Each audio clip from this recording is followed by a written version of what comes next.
सांसद रोशन आनंद विवाद पर सियासत तेज हो चुका है। रामकृपाल यादव और बुलो मंडल दोनों ने अब इस पूरे मामले पर काफी बयान दे दिया।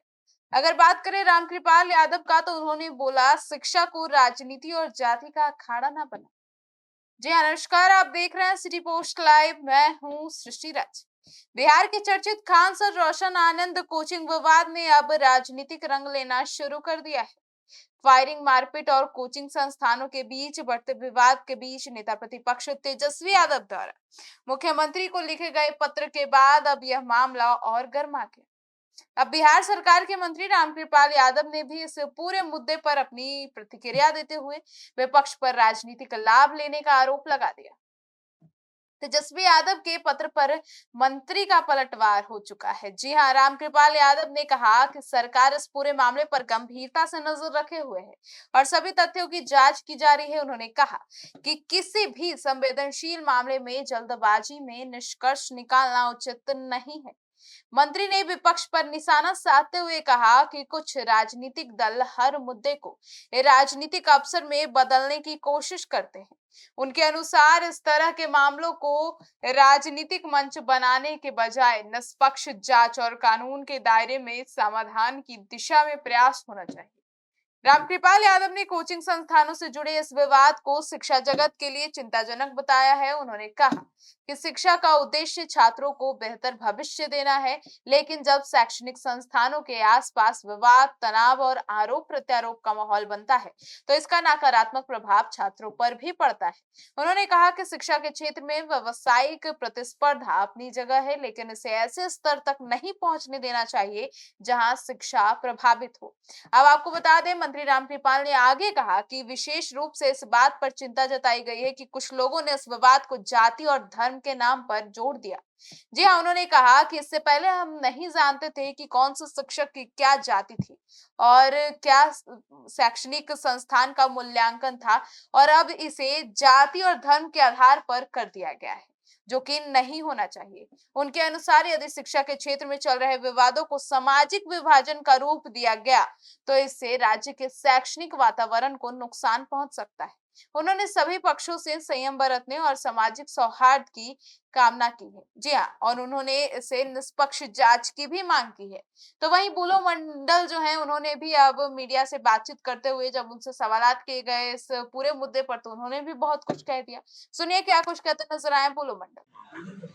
तो उसको तो हमारी सरकार जांच कराएगी ना, तो इसमें कौन बड़ी बात होगी। ये भी कह रहे हैं सर कि मेरा भाई जो दोबारा पोस्टमार्टम बिहार में क्यों नहीं हुआ, इस पर बहुत सवाल है। कुछ दोबारा पोस्टमार्टम की बात, बिहार सरकार पोस्टमार्टम डिमांड किया, उसका तो लाश मतलब जला दिया गया। और फिर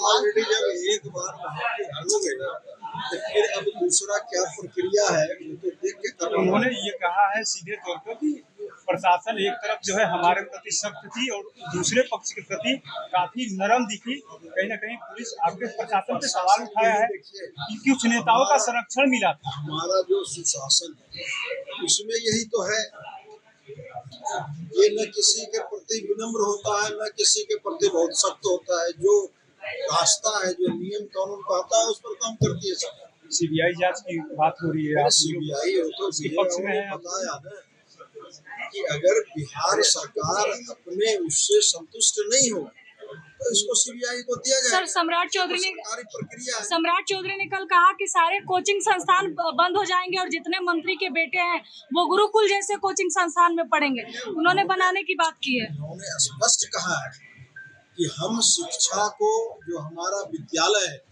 उसको वैसा बनाएंगे जहाँ पे कि मंत्री और सब सेक्रेटरी का बेटा भी पढ़ने लायक हो, और उसमें पढ़ावे नहीं पढ़ावे ये बहुत बड़ा, उसको थोड़े अब जबरदस्ती किया जाएगा आप वही पढ़ाएंगे, लेकिन उस लेवल का शिक्षा हम लोग बनाने का। तो कोचिंग संस्थान बंद होंगे सर, क्योंकि कोचिंग संस्थान आए दिन इस तरह का घटना देखने को मिल रहा है। थोड़ी कहा गया है कि कोचिंग संस्था बंद कर दिया, लेकिन जिस तरीके की स्थिति बनी हुई है अभी, सरकार का अपना ढंग से पढ़ाई नहीं हो पा रहा है, तो जो आरोप लगे हैं उसकी जांच तो होनी चाहिए। कि नेताओं का संरक्षण मिल रहा है। इस तरीके की कोचिंग जो भी संचालक है उसका जांच हो रही है, उसका जांच हो रहा है, उसका रिपोर्ट सब सबमिट हो रहा है, उसका इंतजार भी तो करिएगा। सरकार के पूर्व मंत्री नीरज ओटू ने कहा कि इतनी कम दिन में इतनी संपत्ति कैसे बना ली, इस पर जांच हो। कौन? खान सर के बारे में बोले तो जांच का विषय है, फिर तो जांच का विषय है ना कि जांच होना चाहिए। तो उसमें कोई आगे आएगा, उसका संपत्ति का जांच होगा। सरकार तो इसके लिए बैठा हो।